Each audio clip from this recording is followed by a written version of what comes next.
According to a World Oil report and rig data report, the Bakken is growing and the Marcellus is shrinking. Does anyone want to take that on? I'll be glad to address that.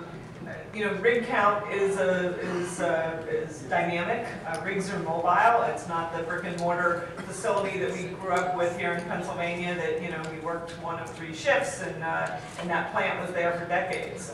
So it's, the capital is going to be invested where it can, at that time, you know, reap the largest rewards for private companies and publicly traded companies. So yes, the rig counts have moved over the last, well, over the history of the industry, but more recently when natural gas prices dipped lower, you saw some change in where the rigs were deployed. Some of them went to more liquid-rich areas like southwestern Pennsylvania or the Utica Shale in western PA and eastern Ohio, or the Bakken Shale in North Dakota, or the Eagle Ford Shale in South Texas. That domestic map that I showed, I think, is evidence that there is going to be a lot of competition for that capital. What's key for us here in Pennsylvania, given the very strong start we had in this shale development, is that we keep it a competitive landscape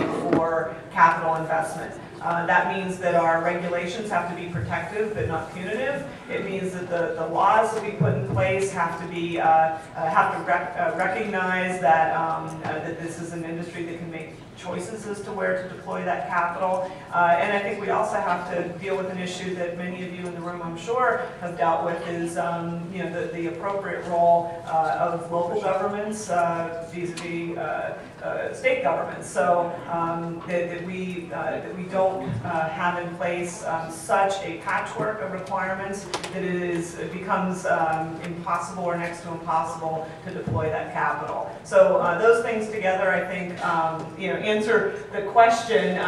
Rigs will continue to move. The Marcellus, how much oil and gas or liquids and gases in the Marcellus did not decline, as your question asked. In fact, it's you know, it's still there, and I'm sure it'll be tapped over a long period of time. If I can just add just real quick to that. With the Bakken oil formation in North Dakota, of course, that's crude oil is the natural resource that they are extracting in North Dakota. And that's becoming, you know, unprecedented amounts of crude oil that's being domestically produced, which is great news.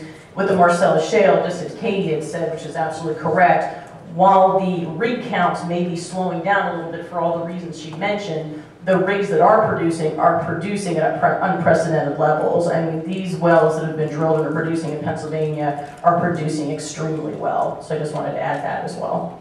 Thank you. The next question